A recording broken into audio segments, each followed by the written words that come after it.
2000 సంవత్సరాల క్రితం ప్రజలు రక్షకుడైన మెస్సయ్య కొరకు కనిపెట్టుచున్న దినములలో గాబ్రియేలు అనే దేవదూత గలిలయలోని నజరేతు అనే ఊరిలో దావీదు వంశస్థుడైన యోసేపు అను ఒక పురుషునికి ప్రధానము చేయబడిన కన్యక వద్దకు దేవుని చేత పంపబడిన. ఆ కన్యక పేరు మరియా.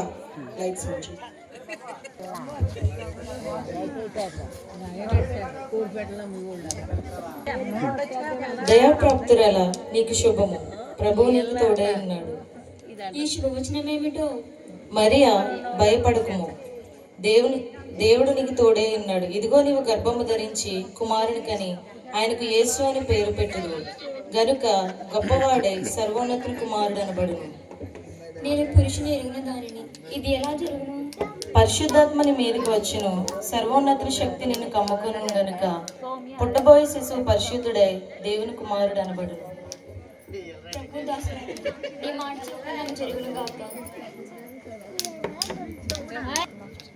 అప్పుడు కలలో గబ్రియేలు దేవదూత కనబడి,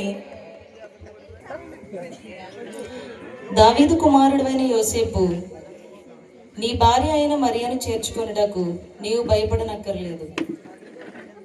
ఆమె గర్భము ధరించి పరిశుద్ధాత్మ వలన కలిగినది. ఆమె కుమారుని కనెను.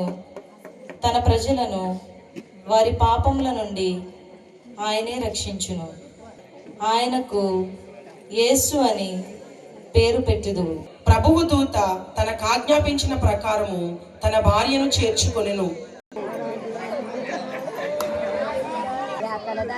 రాజ గంభీర విచ్చేస్తున్నారు హోయ్.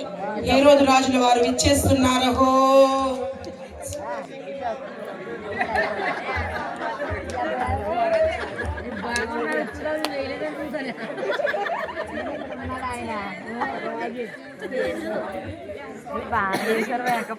హలో,